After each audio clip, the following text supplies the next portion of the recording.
All right, welcome to the second half to the discussion, Jordan Peterson, Origin, Simplicity, and Darwin.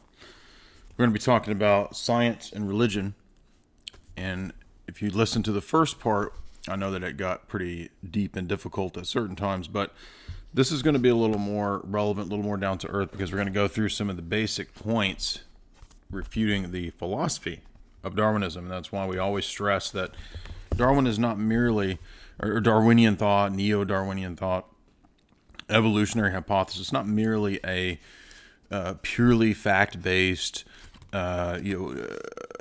unbiased attempt to look at the world and collect together the most evidence that we can just to see, according to the brute facts, what the truth is. No, rather it's a paradigm. It includes a host of metaphysical assumptions. And if you've listened to the old Jay's Analysis talks that I think I've collected them together in the archives for the members section, you'll know that this was some of the critique that we did a long time ago. So I finally got around to, I had read a few chapters of this book many years ago, and so I finally got around to digesting it for you guys.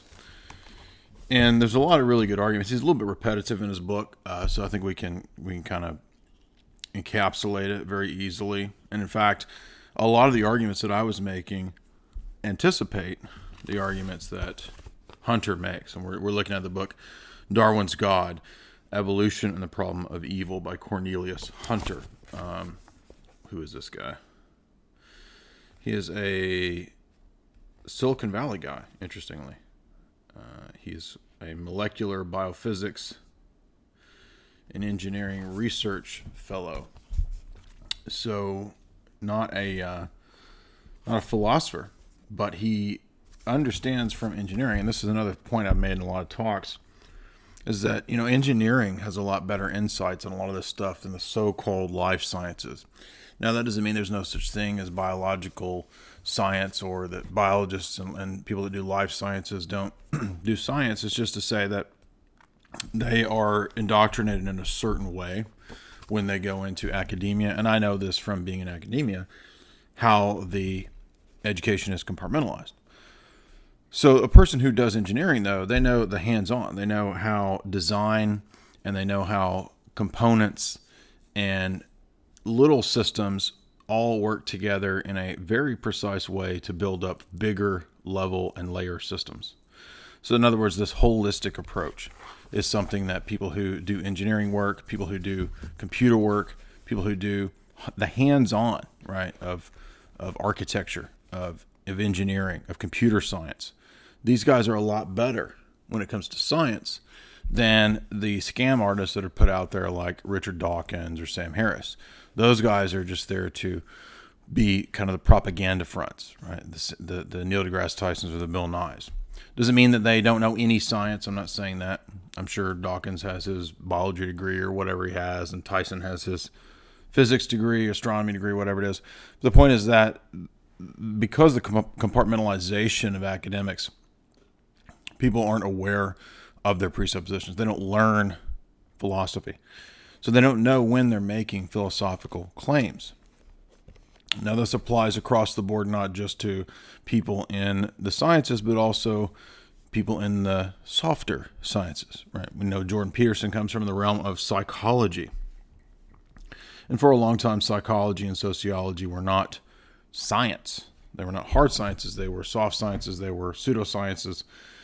And again, even the term science, even that is debatable, right? What exactly does that mean? Well, if we think back to the talks we did on the Bertrand Russell books, we saw how elastic science was. Science meant everything from some secret Gnostic insight into quantum physics to just simple tabulations on a calculator or an abacus, or it means empirical observations, or it means the use of logic, or it means a specific hypothesis, deduction, conclusion. So we've seen that it has all these broad, elastic definitions, and we never get a clear definition in the propaganda. Now, I'm not saying there's not science. Science is obviously a method of investigating the natural world, right? And it can be applied in different ways. It can be applied to different disciplines. It can be applied to anything from business to academics, to psychological warfare, right? Any of these different arenas can use science. But what people don't understand is that science doesn't operate without theory. It doesn't operate outside of a paradigm. It's not in a privileged position that people in other disciplines somehow are subjected to, right? It's not like somebody who studies math or logic or metaphysics or philosophy. Oh, they're over there in a realm of presuppositions, and they're biased because of their beliefs. But us over here in the lab coats, when we put the lab coats on, we can magically attain neutrality, and all of our biases no longer come into play in the way that we interpret the data or the natural world or what goes down in the lab. There's no position and no system that operates independent of theory. There's no proposition, there's no interpretation. Beliefs are theory-laden. Claims are theory-laden. Sentences are theory-laden. And that's just how we are constituted as humans. It's impossible to have a completely, purely neutral approach. This is one of the myths of the Enlightenment, right? Neutrality, the fallacy of neutrality. Not a formal fallacy, it's just a title of fallacy that people have given to this false assumption. The idea that I don't have any biases as a scientist, I'm only concerned with pure truth.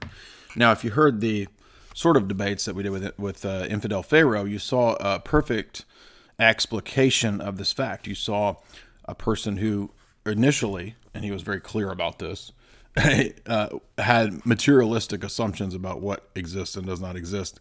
And although he thought that it didn't play at all into his worldview and his philosophy, throughout the course of the pretty lengthy debate that we had, we saw how easily it did. It tainted all of his beliefs. He would not accept any evidence and anything that I brought forward from mathematics that clearly suggested that invariable abstract categories or principles exist, like numbers, that had to be reinterpreted into a metaphysical scheme of materialism. So they don't even know that materialism is itself a pretty radical metaphysical position. But that's because, again, people aren't taught kind of basic philosophies. Now, the problem is not just a lack of knowledge, okay? We're not Greeks. We don't believe that the source of man's problems is just a lack of education. The source of man's problems is because he's fallen. And that's going to play into this book because we're going to see, which was a really fascinating insight of Mr. Hunter, is that evolutionary thought arose, and you can't ever divorce these theories from their historical milieu, from their context. It arose as a means of refuting or working out a inconsistency in Western erroneous theology, and particularly Enlightenment theology. So where had Enlightenment theology progressed after the time of the Reformation, scientific revolution, or the Reformation, the Enlightenment, scientific revolution? Well, it had gotten to a point of pretty extreme rationalism. Many of the theologians of the 1700s, 1800s had essentially adopted positions that were either reactionary in the sense of wanting to be what nowadays is kind of called fundamentalism. At that time, it was sort of a proto-fundamentalism. That fundamentalism is a 20th century terminology, but what would eventually become fundamentalism, and aspects of that would retreat into what's called fideism or romanticism. Fideism and romanticism are basically the ideas that Christianity and religion are divorced from the realm of science and logic, and they're just kind of personal affectations. They're personal taste matters, right? They don't really have anything to do with these other logical areas of life. So these all constitute basically a divorce of God from those areas of life. Now this is absurd. Of course, if you know the doctrine of God, there's no area of life where God is not present. And the doctrine of the Logos, the doctrine of the Logi, we know that this shows us that the divine permeates all areas of life. But until the time of Darwin and the Enlightenment, God was seen to be immanent in the natural world.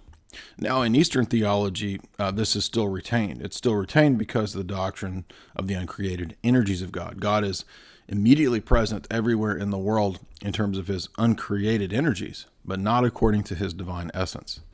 So there's a revealed and hidden aspect to God that will always be true in Orthodox theology. But since Western theology went down a different track of accepting a radical simplicity in a Hellenic and philosophic sense, a definitional sense for who God is, it became less and less necessary, and the idea of the Trinity, right? It became less and less necessary to posit the purpose of the incarnation and the purpose of distinctions in God, and so the Trinity moves to the background. This is why, for example, in Aquinas' Summa Contra Gentiles, you have an entire first volume that's basically dedicated to natural so-called theology, proving the existence of a generic first cause. Oh, but we'll later tack on that it's personal God, and then later tack on Trinity. No, it doesn't work like that, because you don't arrive at impersonal categories and qualities of God as if you were part of a science experiment at the beginning of your theology. Right? So this is the turn towards scientific thinking, even in the theology, that predates the arrival of the Enlightenment and Darwin, but was absolutely necessary for the arrival. All right. So part of what you had was when God is banished from his immediate presence, his immanent presence in the world, what you got was different reactions, or what might be called through Occam and others, nominalism. So nominalism basically said that you can't really know or speak about these entities, angels, God, devils, whatever, that are beyond immediate experience. And so in other words, it's the predecessor to what's called empiricism, right? Naive empiricism is just the principle that we can only know what's immediately present to our five senses. So from there, again, Western philosophy, pretty clearly, this isn't even, I don't really think that controversial, takes a turn towards deism. And that's what's so crucial here, is that Darwin could not have been successful in his theories if he had not been preceded by the mechanistic and deistic clockwork view of the universe that preceded him. Now, into this mechanistic, deistic universe where God is banished from his immanence, we have Milton, Paradise Lost. And if you heard my old talks, you know that we discussed the fact that Darwin was very much a Victorian figure. And certainly Milton plays heavily into that category. But let's keep in mind that Paradise Lost is not just a weird attempt at theodicy. It's also a bizarre mythological, philosophical synthesis perspective that is anti-Trinitarian. So the theodicy here is already erroneous due to the fact that, having adopted many erroneous Western theological positions, it had degraded into anti-Trinitarianism. Newton, also, same time, one of the fathers of this revolution. Not only was he an alchemist and a Neoplatonist and a weirdo, incel basically, Newton was the original incel, he was also anti-Trinitarian.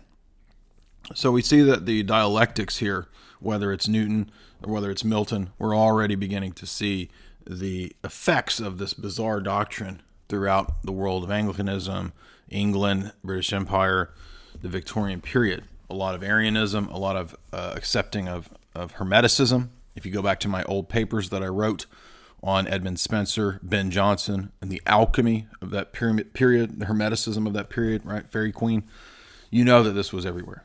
It was rife with this stuff. So what we get in Darwin then is an attempt not merely at scientific analysis, but at apologetic. Yes, it is a bizarre attempt to reverse the arguments of Hume and teleology and science to refute the idea of God. So nature becomes a kind of giant evil machine. And this new way of looking at nature as something that kind of functions on its own as a machine to kind of reproduce these little genetic oddities out there in the world, these different species that die off and some continue on. It's a vast aeon machine, a vast biological computer, a mechanism that runs on its own. And since creation, the Darwinists reason, and not just Darwin, of course, he had predecessors and then he had successors after him that built on it. But we're going to be sticking here to Darwin's God because Darwin's God is a monster in a way, but he's a far off hidden monster. And guess what? We're going to see that it leads directly to Gnosticism. But you've got there the image of Milton, and we're going to see that the Gnosticism of Milton and the Gnosticism of the Lodge are not disconnected from the doctrines of Darwin. And nobody ever talks about this, and nobody ever tells you this. I talk about it all the time. I've been talking about it for at least 10 years because it's crucial to understanding Darwin. And Cornelius Hunter is correct to point out how obsessed and influenced Darwin was by Paradise Lost. So since creation exhibits all this imperfection, the argument was God is a blind watchmaker. I think even Dawkins, doesn't Dawkins have a book, The Blind Watchmaker? One of those guys. And the idea here is that if we're going to be scientific about it, then rather than nature evidencing design, let's turn this around, the reasoning goes, and show that nature evidences a bad designer. Well, of course, these are all still theological arguments because at the same time as being told that nature is full of bad design, we're also told what a wonderful architect nature is of its own principles and powers. So when arguing with the theist, in other words, Darwinism talks about how absurd and blind and foolish the creator is and how gross and destructive creation is. But when touting propagandistically the glories of the giant machine, the meaningless chemical machine without a designer universe, we're told how beautiful and how elegant nature is. Think of those propaganda videos going around on YouTube 4 or 5 years ago. Symphony of Science, remember those? With Feynman and Tyson and Nye and all those clowns set to autotune. Remember those? A glorious dawn awaits. I think that was Carl Sagan's autotune. Remember that? Anyway, those are really funny. If you haven't seen them, go look them up because it's like, oh, look how beautiful and amazing and how elegant the structure and symmetry of the cosmos is. Oh, wait a minute! I thought it was a blind watchmaker who's created a giant, who created a giant abortion or a giant abortion that aborted itself. Which is it? Can't be both at the same time, according to the dialectical positions of the evolutionary materialists, of course. So evolution, we see then, and Hunter is correct, he realizes, that's why this book is good, he realizes this is all a bunch of metaphysical presuppositions. That's the only reason this theory works or has any so-called basis or force is not because it's actually grounded in so-called observations. It's because it's a big metaphysical system. Of course it is. This is what I've been saying forever. This is why every time I debate with these people, that's what I point out. And they don't even know what you're talking about. What? Metaphysical systems? What are you talking about? And that's because, as we saw, evidence is always interpreted by a system or the paradigm from which you come. That's inescapable. Sorry, but none of us has access to privileged positions where we're not influenced by our past and our biases. Right? Now, does that mean that we can't know truth? No. It just simply means that truth is more correctly analyzed in a system of coherence than it is in a system of classical foundationalism. So because of nature in this view being viewed as evil, there's a bizarre attempt by the Darwinists to do a kind of negative theology where they try to read from creation back into the creator the bad creation, the bad design, which is interesting because they claim that it's not a metaphysical worldview, that it's a scientific worldview. But these are all metaphysical arguments. In other words, the ability to do those kinds of arguments presupposes a lot of metaphysical baggage that they don't believe in or admit. So because it rests on metaphysics, and then it turns around and tries to say that it is not a dogmatic or a position that utilizes any assumptions, it's purely neutral, we can immediately see the transparent nature of this worldview. It claims to do a moral analysis of what God should have and ought to have done had he been a wise creator, had he been a benevolent creator. And so instead, it offers an explanation for the origin of so-called natural evil by banishing God from creation, essentially positing atheism down the road. Who cares if, Darwin, it doesn't matter what Darwin's view of God was, if it evolved over time. Eventually, this just leads to atheism. Because the God that is attempted to be argued against is a useless God anyway, right? I mean, there's already the climate of deism here. Might as well not believe in God anyway if you're deistic. But of course, Freemasonry, from whence this whole worldview springs, is deistic. So we have a mechanistic deistic universe that's posited as the milieu from which this very bizarre, esoteric, anti-Trinitarian Paradise Lost worldview comes into view. And while Darwin is out on the Beagle, he's got his copy of Paradise Lost with him. And so he's reading, and he's got these deistic presuppositions, and it dawns on him the world is chaotic. It evidences death and destruction. And so if it was designed by God, he's a monster.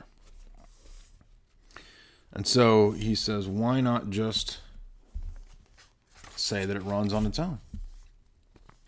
So in other words, what we have here is an attempt at theodicy, an attempt at the explanation for good and evil.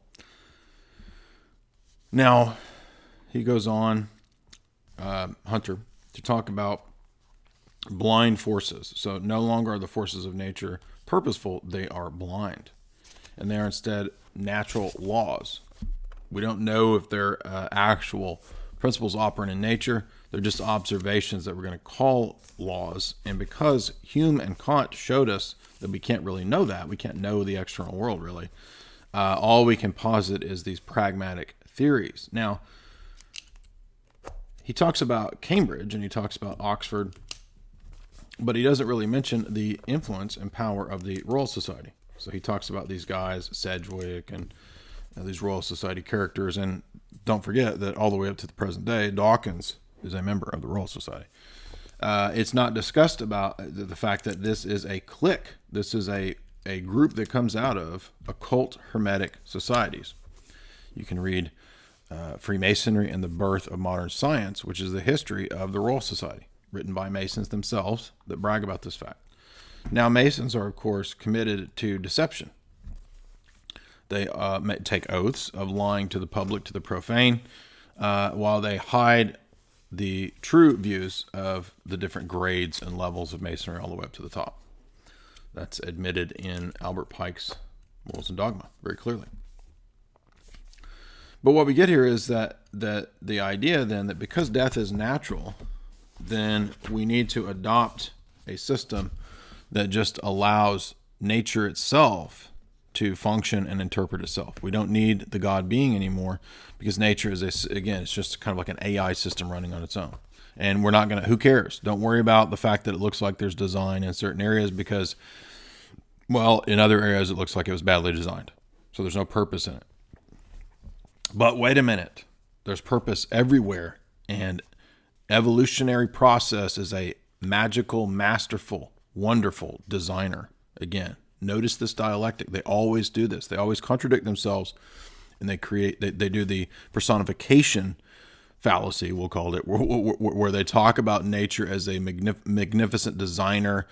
Gaia as a beautiful, Mother Nature has this just tremendous creative force. Look at DNA. Oh, but wait a minute.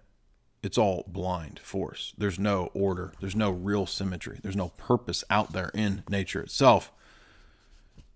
That doesn't really exist because those are metaphysical categories. But the first thing we have to keep in mind, which Hunter correctly points out, is that this view, not only is it erroneous when it comes to the doctrine of God, it is erroneous when it comes to the doctrine of the fall. So when all of these clowns try to do theology, and this is what's amazing that he points out, that most people never point out, is that many of these guys, whether it's Stephen Jay Gould or any of the new atheist guys, when they talk about the power and force of evolution, they say its force lies in the fact that it, quote, explains the natural world without God. So in other words, it is an apologetic power that it supposedly has to disprove God. And they say that openly. In fact, there's a pretty mind-blowing quote from Stephen Jay Gould in the book where Gould says, look, the proof of evolution is that it shows we don't need God. Now, wait a minute. That's metaphysical. That is going way beyond the bounds of empirical science. Oh, but that's okay. Don't worry about that. Don't pay attention to that. But now, in the theology of God, biblical theology, the theology that I'm here to interested in defending, we believe in a fall. Okay, so the world after the fall is operating differently. It's not completely healthy. It has a principle of corruption introduced as a result of man's fall. And if we read Romans 8, we see that Paul makes this cosmic in scope. Right? Paul is very clear in Romans 8 that death, in any sense, spiritual and physical, the only way that entered into this realm is through the sin of Adam and Eve.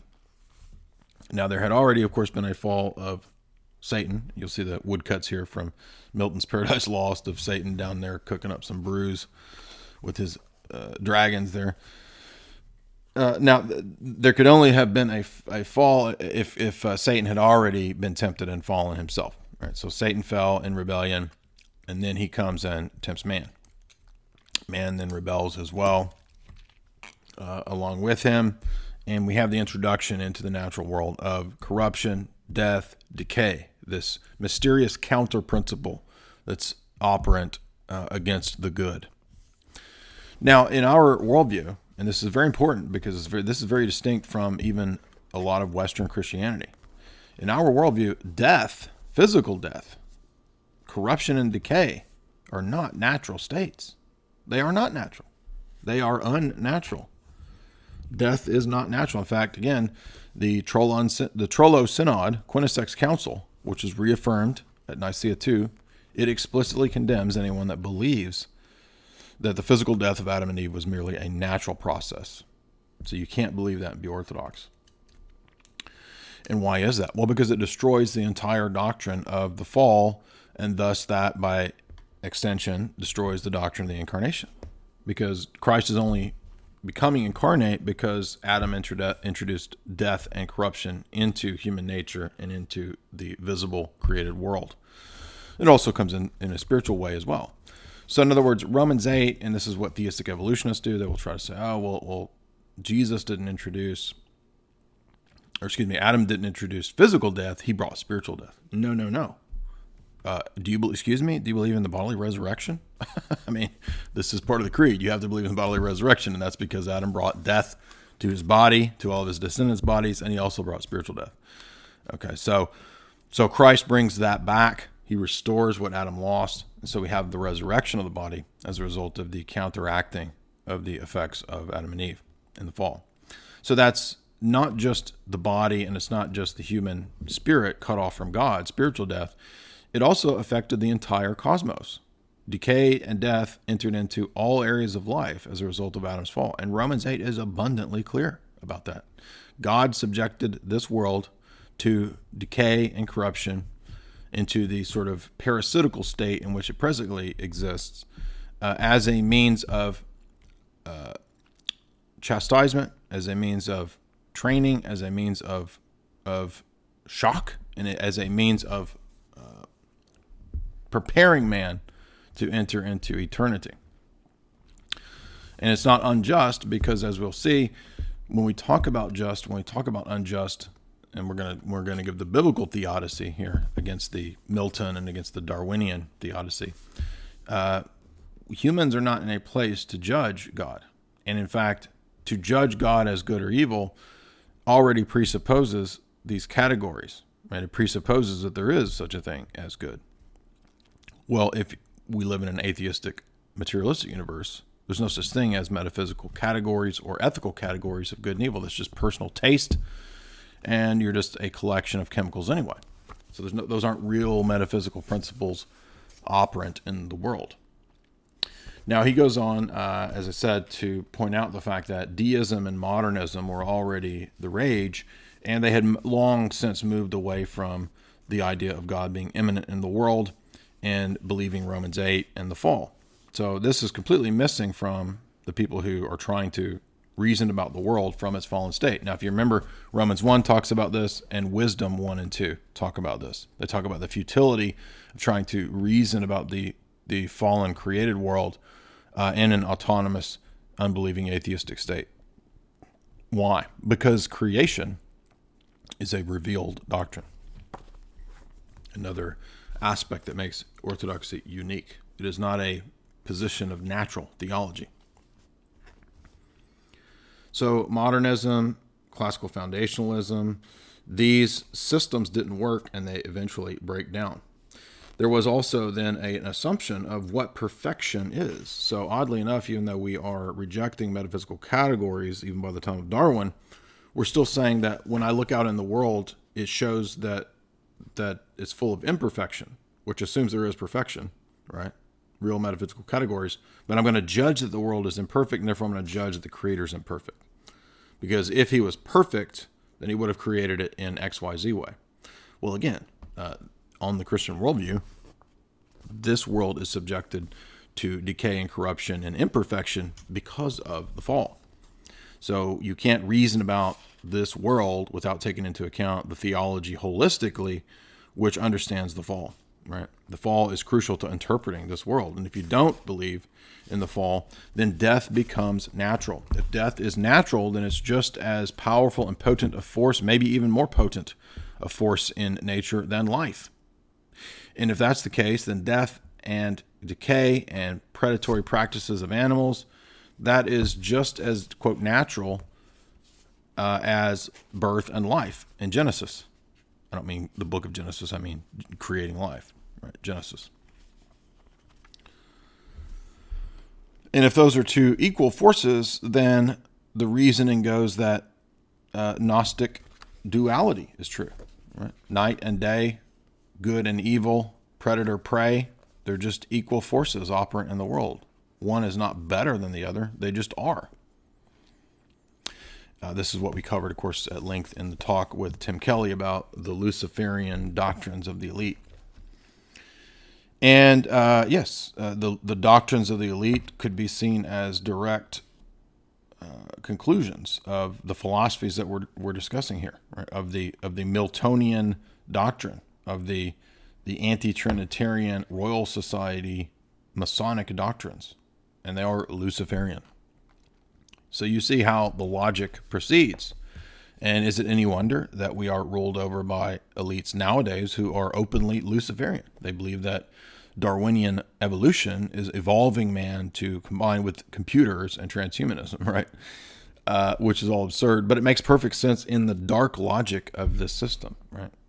Even bad arguments proceed in a weird way, mysterious way, to being more and more and more consistent with themselves, more and more nihilistic, more and more self-destructive, right? More and more parasitical.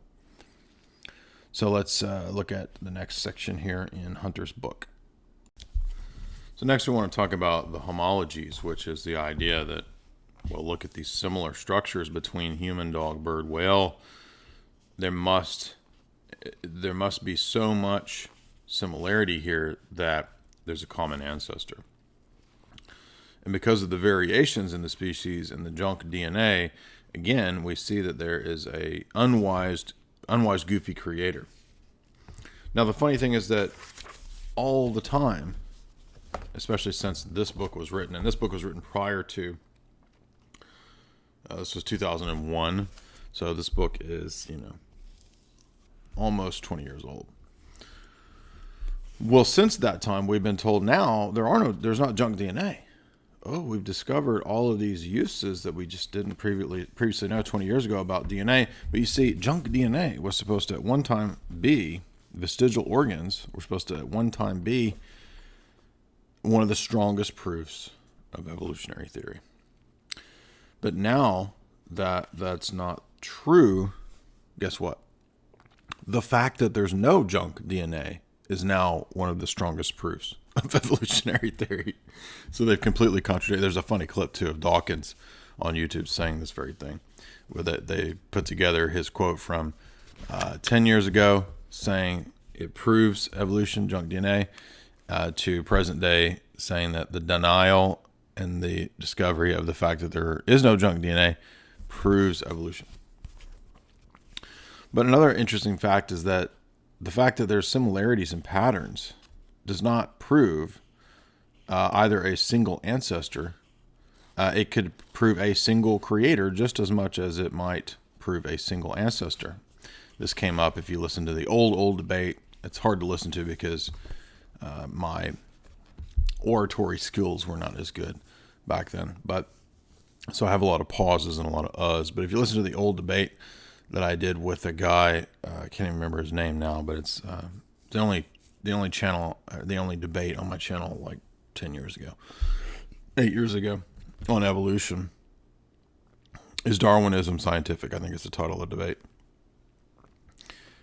You'll notice that this issue comes up, and I point out how the fact that there's similar DNA between different species, and the fact that there's similar bone structures, in other words, that data can be interpreted 2 different ways. It can be interpreted to mean a similar creator, right, the same idea in mind, and the creator using patterns, or it can be interpreted in their method as a single common ancestor.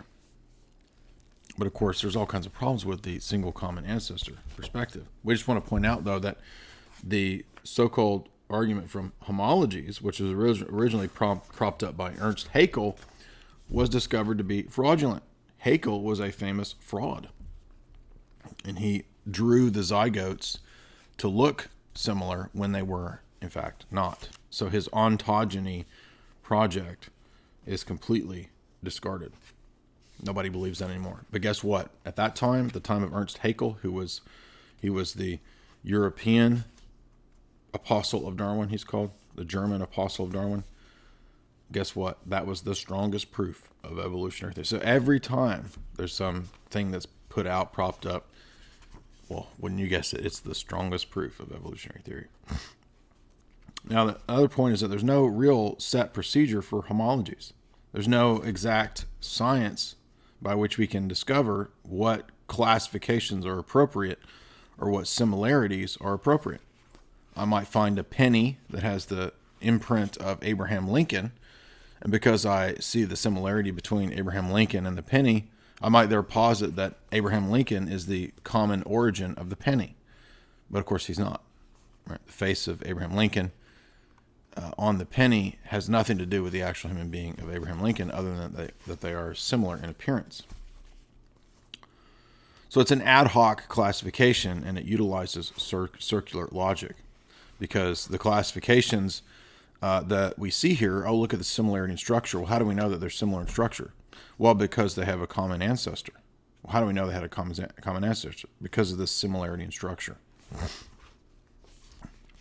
How do we know that? Well, because the fittest survive. Which ones are the fittest? The ones that survive.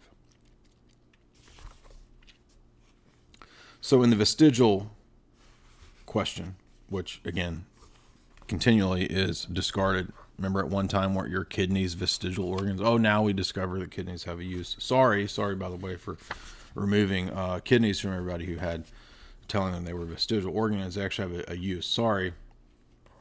And now that we know that information is stored in DNA, and that DNA is like a information sending and receiving system, and that cells encode this information, right?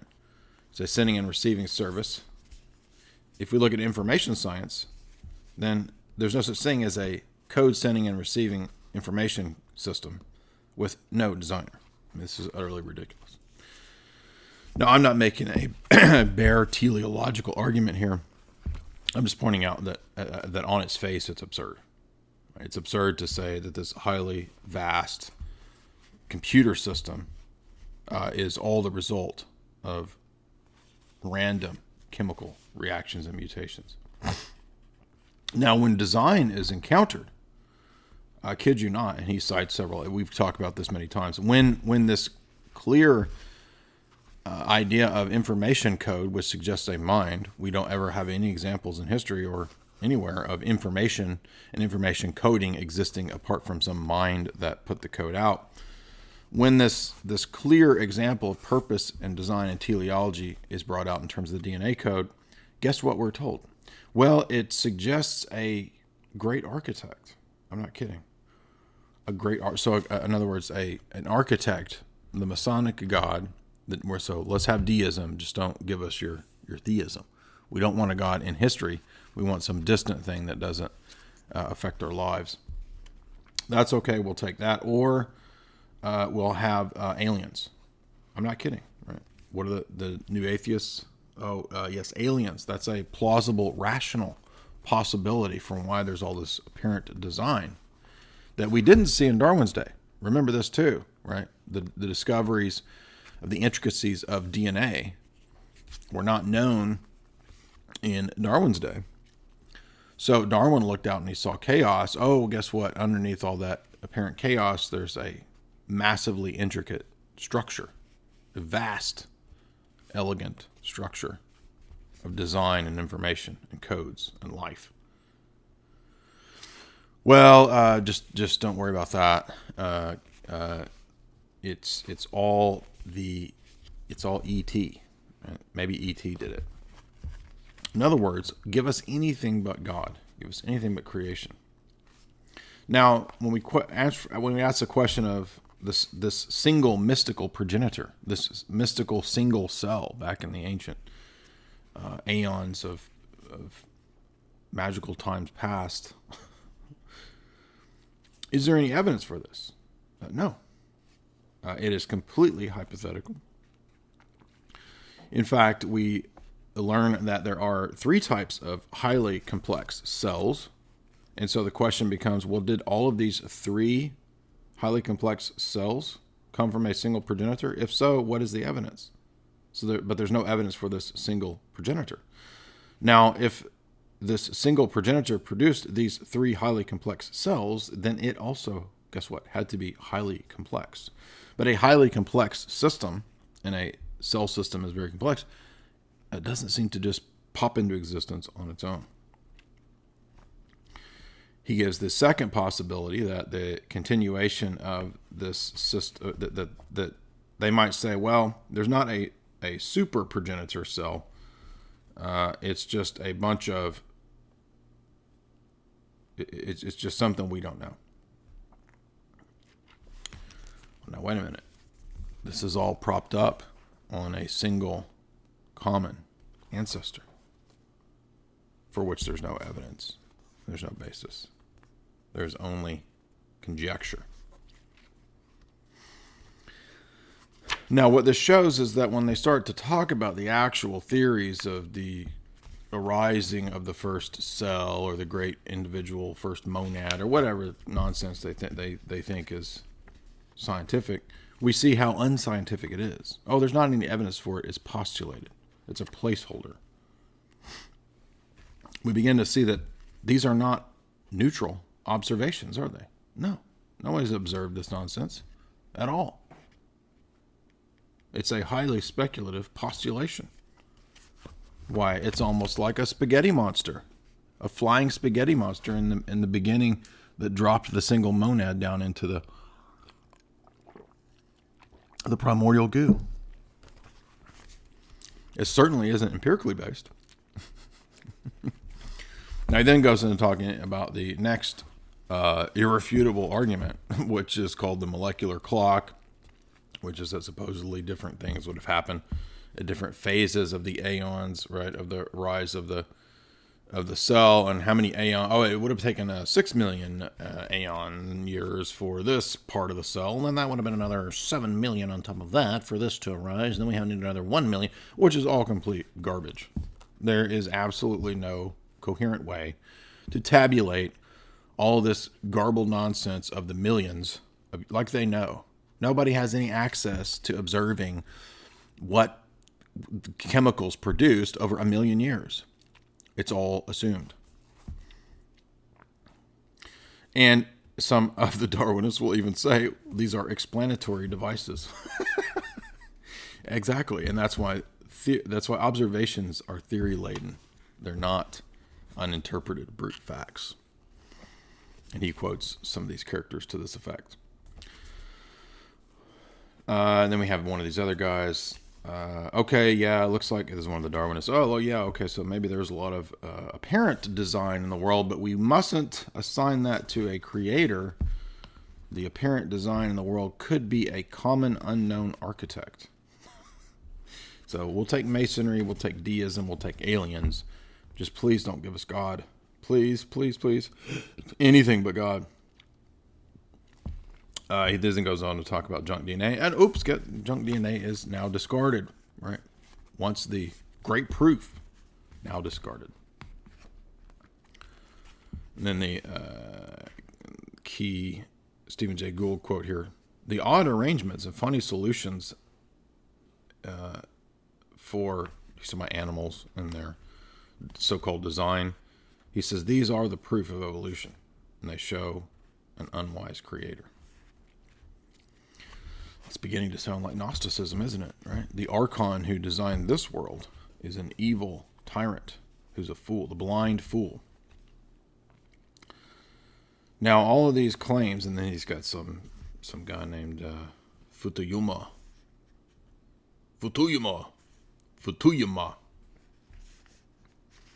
who says basically creation shows nothing but decay. It's ugly. Obviously has no designer. The creatures are all retarded. They're stupid looking. They're ugly. I'm not joking. That's what he says. The poverty and the lack of imagination that we see in creation is evidence of a foolish creator. This is what proves Darwin. Now, wait a minute. These are all metaphysical arguments. These are not science-based arguments, are they? Now, on top of that, again, how many times do they think that the vestigial organs and the junk DNA are purposeless, have no function, and then they, in 10 years, completely reverse all their claims? Right? This shows these people are nothing but a bunch of clowns. They are pseudo-intellectuals. They might know a lot about one aspect of science, maybe, and that's even questionable if they even know that. Some of these people, like Bill Nye, I think they're just complete media creations. But if one of them actually does have a PhD and they know a lot about, I don't know, a cell or something, maybe JF knows a lot about microbiology or whatever. Okay, but that doesn't mean they know anything about basic logic, basic philosophy, and therefore can, within 2 minutes, completely contradict and refute themselves. So, we see that it's all based on the presuppositions. Observations are theory-laden. They don't even understand this or what it means. And we understand that when they talk about the God that they argue against, which is supposed to be, again, one of the strongest proofs of evolution. Everything, by the way, is the strongest proof of evolution. Everything proves evolution. Right? It's all everything. It's another funny way they talk about it. Chris made this analysis a long time ago on one of the Hoaxbusters, right? Where, cat food. If you look at cat food, it proves evolution, right? Because science has perfected cat food. It's evolved. That's evolution. No, that's engineering. Okay, that's not evolutionary theory at work. It's two different things. The tinkering with cat food to make it more, and who even knows what the purpose of why you're doing this with the cat food, right? I mean, is it just to increase profits? Is that evolution? Or is it to actually maximize benefits? Is that evolution? I mean, there's no real clear gauge on what, quote, progress is in general, but they just speak this way propagandistically. Well, now we have the section of breeding. And breeding, while at first might have seemed to have been a positive for Darwinism, because you could, under controlled situations, control the outcome, right, of the species that you're breeding. You can create well-bred animals and dogs and horses or whatever. Oh, but wait a minute. It doesn't produce new species, does it? No, it's very limited. So the idea of it being a continual progression of the fittest doesn't really work, because in a sense within these species, yes, you can get more and more fit members, but you don't get new species, right? So it really doesn't serve to prove anything different from what people who bred animals or vegetables or whatever for centuries before Darwin already knew.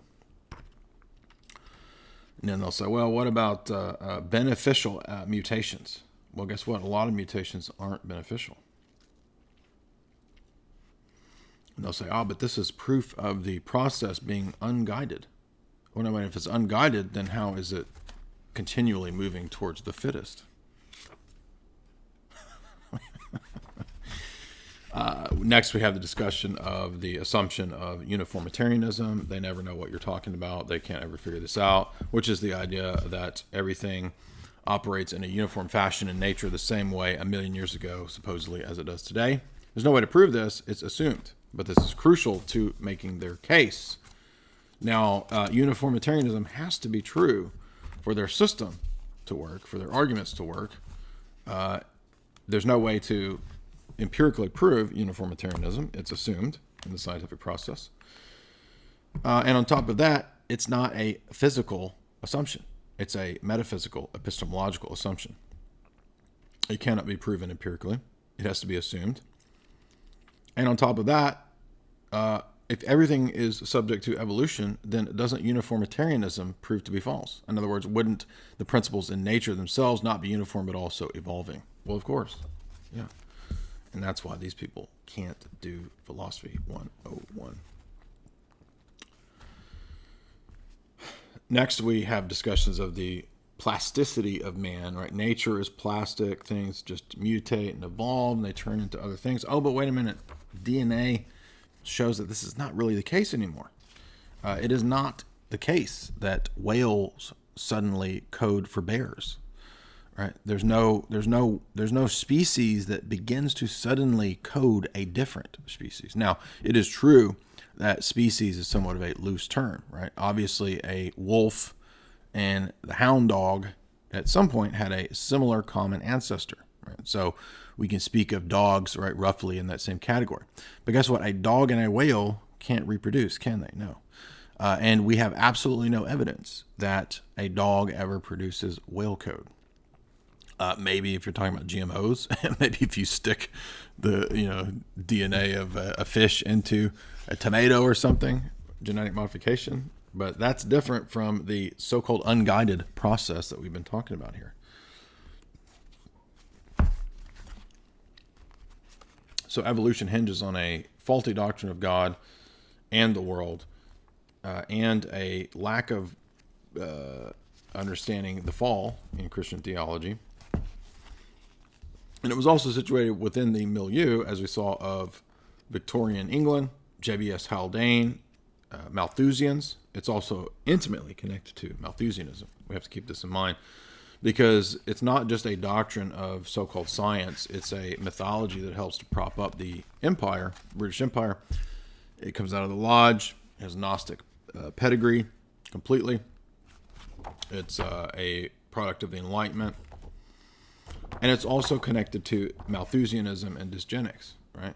If you know social Darwinism, right, the doctrines of the especially British elite aristocrats of the last few hundred years, the Royal Society, then you know that so-called scientific Darwin is the basis for social Darwinism. So this is the entire basis of the whole depopulation agenda and the eugenics agenda, the dysgenics agenda more properly. And once you understand that, you understand that we are not going to make any progress against the New World Order, against all this stuff, until we question and refute Darwinism. And it's not easy to do. But the entire world has fallen under the spell of this retarded view. So we look back to characters like J.B.S. Haldane, to the radical dualism of followers of Darwin, like, let's see, who was this other one? T.E. Huxley. T.H. Huxley, who was the predecessor, right,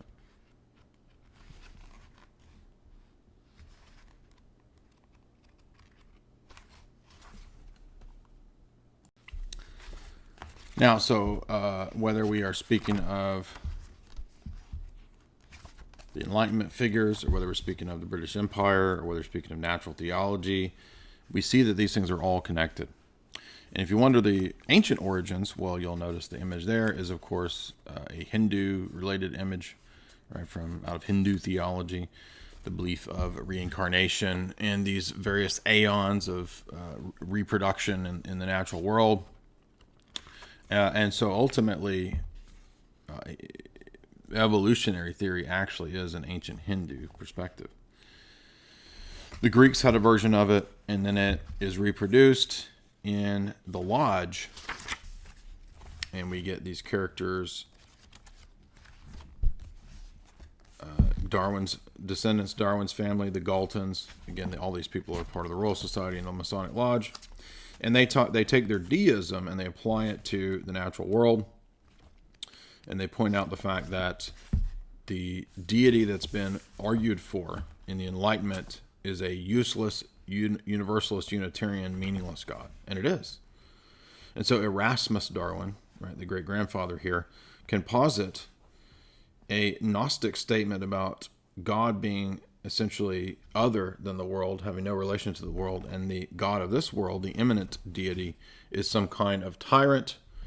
And if we were to speak of order and design, he says it is the great architect. Yeah, exactly, because that's straight out of the Lodge. In Masonry, the so-called creator of this world is the great architect. He's not the creator who creates out of nothing. An architect works with pre-existing materials, right, because they believe in the pre-existence and the eternality of matter, because they're dualistic. Evil and death are natural. Providence doesn't exist. Stephen Jay Gould, even today, speaks in Gnostic terms when he speaks of a radical dualism between the other and this world, meaning whether you're talking about some kind of God or whatever, it has nothing to do with this world, and it's nothing like this world, he says. And so the crux of the book then is to point out that observations are theory-laden, and evolution is a metaphysical position. It has nothing to do with empirical observations. Plenty of people who are evolutionary theorists make empirical observations, but the assumptions and the paradigm from which they come to interpret the observations come from a heavily metaphysical and religious paradigm, whether they recognize it or not. So that's the critique that we want to put forward here. That's why this is so crucial. And ultimately, it boils down to just being ancient paganism, right? Whether it's neo-pagan ideas, the idea that there's, ancient gods that we can all, ancient forces basically operating in the world, conflicting with one another, chaos, essentially, fates. Right? So whether it's that or whether it's this highly so-called sophisticated Darwinian theory, notice the dialectic here between rationality and irrationality. The universe out there is pure chaos. It's pure unguided forces. Yet we're told that it has a magical capacity to order things like a vast computer, design and make sure that the fittest survive through the genetics and the code and all this stuff. But those two things are incommensurable claims. They're mutually exclusive claims. I can't believe in elaborate structures of design in a world that is completely and wholly chaotic and unguided. It's nonsense. It's fundamentally basic, contradictory level nonsense. And it ultimately boils down to, as we see with many of these characters, the possibility of positing immanent forces as God, some form of pantheism, or conversely, some form of dualism, or some form of monism. And really all of those positions boil down to the same dialectical problems, and they can all morph into one another. If good and evil are just correlatives of one another, then ultimately you could argue that all things just blend into being one thing. If all things blend into being one thing, then it seems to logically follow that all distinctions are illusory. If all distinctions are illusory, then you coming to the discovery of all things being illusory is also part of your illusory experience. So in other words, at a fundamental level, all of these paradigms, all of these worldviews they fold back into being the same ones based on versions of radical simplicity, radical unity, radical monism, radical particularity, all these forces fighting one another at all times. And it doesn't really matter because they're all nonsensical. They're all garbage and they all completely collapse on one another. And once you figure that out, you have in your possession the ultimate apologetic argument. That is one of the strongest proofs for the existence of God, is that only in our theology is this system balanced. Only in our system do we understand the distinction between the creator and the creature. But there's not a distinction that's dividing the creature from the creator. In fact, the creator permeates his creation, but he's also not identified with his creation. And how can we say that without contradicting? Well, because we don't do dialectics. We don't do tension. We don't do dialectical opposition philosophy. And all of these pagan systems, whether it's Darwin, or whether it's paganism, they're built on dialectics. Hegel, Marx, Plato, all built on dialectics. Ancient Hinduism, built on dialectics. All of the world religions are based on that heresy. So, absolute personalism in the character of the Father, and then by extension, the Son and the Holy Spirit, one and the many balanced in God, creation being based in the mind of God, the logo of creation, the logi of creation, the evidence that we see in Numbers and so forth, again, pointing not to an impersonal creator, but a personal creator, and not just a wholly other, absolutely simple creator, but a creator who has personal communion within his own reality, Father, Son, and Spirit. That's why we think our God is unique. None of the other systems posit this God, even if they posit, Hinduism talks about triads and millions of gods and all this stuff, but it's not our view. Hinduism boils down to an ultimate, absolute, impersonal, meaningless unity. That's all things ultimately are just one giant blob. And that's ultimately what Darwinism or any of these other systems will boil down to too. They're all the same metaphysical junk systems. And they're easily refuted from a philosophical vantage point. But of course they don't know, and they don't admit that they're doing philosophy and theology. They think they're doing so-called science. All right. Thank you for listening. That was a continuation. I also want to point out that keep in mind theistic evolution, and we could, I think, argue from the Confession of Saint Sophronius in the first part video, the 3-hour video, where he says that the partisans of Origen reject creation. Well, isn't it interesting? Because the theistic evolutionary proponents then would be the direct descendants of Origen, wouldn't they? Well, of course they would. And so to try to import this heresy, this retarded view into Christianity, destroys the entire system.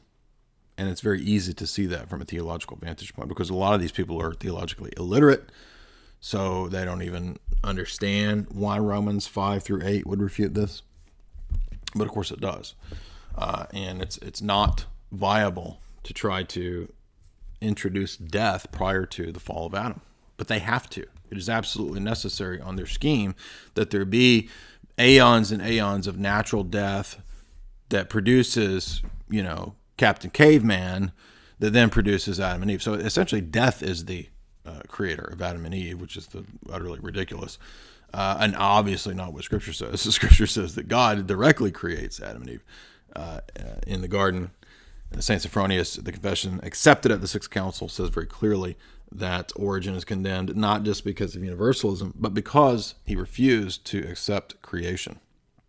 And so do all of his heretical descendants today, and that's why they want to revive Origen.